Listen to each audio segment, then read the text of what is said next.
কমিশনকে খাটো করার কোনো উদ্দেশ্য ছিল না, যা বলেছি তা ভোটারদের জন্য সাধারণ মতামত। এখন এই চিঠিতে কি রয়েছে আরো বিস্তারিতভাবে রুমা পাল আমাদের প্রতিনিধি বলতে পারবেন। রুমা,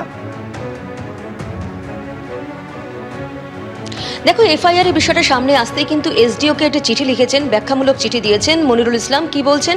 বলছেন কোনো ভুল উদ্দেশ্য ছিল না, এবং তিনি বলছেন যে নির্বাচন কমিশনকে ক্ষুণ্ণ করার কোনো উদ্দেশ্য ছিল না, শুধুমাত্র ভোটারদের জন্য সাধারণ মতামত সেটা ছিল, এবং কোনো আইনবিধি লঙ্ঘনের মনোভাব ছিল না। এবং চিঠিতে তিনি আরও বলছেন, যদি তার বক্তব্যকে এরকমভাবে নেওয়া হয়েছে সেটা কিন্তু ভুলভাবে নেওয়া হয়েছে। তিনি প্রশাসন এবং নির্বাচন কমিশনের নির্দেশ মেনে চলার জন্য প্রস্তুত, এবং তিনি এটাও বলছেন ভোটারদের সাংবিধানিক অধিকার সঠিকভাবে প্রয়োগের জন্যই এই মন্তব্য করা হয়েছিল, এবং তার উদ্দেশ্য অসৎ ছিল না, উত্তেজনা বা আইনবিধি লঙ্ঘনের মনোভাব ছিল না। তিনি এই মন্তব্য করেছেন।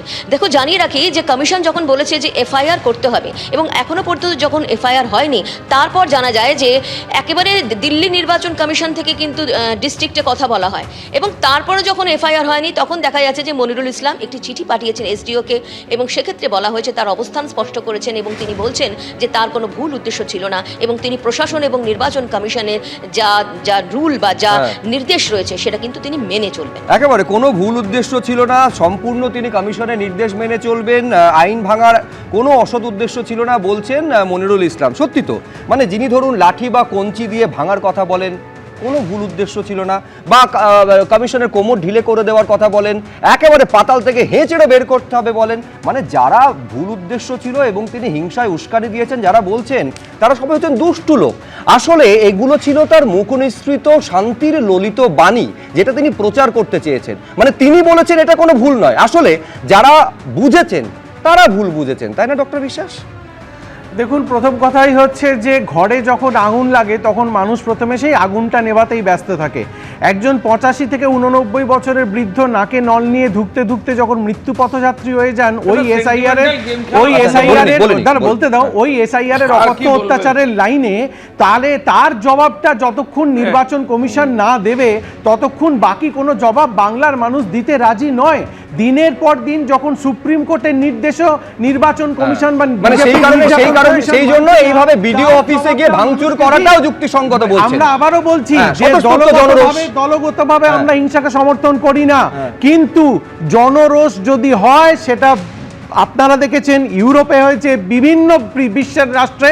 এই জনরোষ স্বয়ং আপনার নেত্রী, শুনে নিন, আপনার নেত্রীকে নিয়ে বলছি, স্বয়ং আপনার নেত্রী মুখ্যমন্ত্রী মমতা বন্দ্যোপাধ্যায় বলেছিলেন যে সরকারি সম্পত্তিতে কেউ যদি ভাঙচুর করে তিনি এতটাই রাফ এন্ড টাফ, কড়ায় গন্ডায় সেটা তিনি বুঝে নেবেন। আমি বলছি তারপরে এই বিধায়কের উপস্থিতিতে ঘটনা ঘটার পর কি ব্যবস্থা প্রশাসন নিয়েছে? এক্স্যাক্টলি তার জন্যই তো এসডিওর আন্ডারে এই ইনভেস্টিগেশনটা হচ্ছে, যেটা আপনারা নিজেরাই দেখালেন। ইনভেস্টিগেশনের রেজাল্ট পর্যন্ত তো অপেক্ষা করতে হবে, ধৈর্য ধরতে হবে না। ইনভেস্টিগেশন তো 24 ঘন্টার মধ্যে রেজাল্ট শেষ হয়ে যায় না।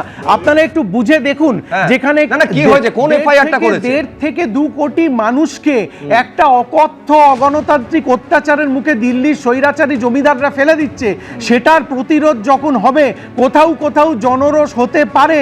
এটা কিন্তু বিজ্ঞান, এটা মনস্তাত্ত্বিক বিজ্ঞান, এর পিছনে সায়েন্স কাজ করে, এর পিছনে আবেগ, ইমোশন কিন্তু ব্রেনের দুটো সেন্টার থেকে স্টিমুলেটেড হয়। মানে এই স্টিমুলেশন এমন জায়গায় যায় একেবারে সম্পূর্ণ ভাঙচুর চালানো হয়।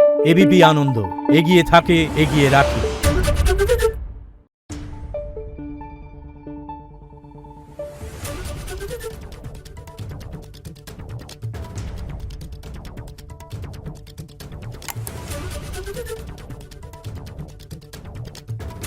Thank you.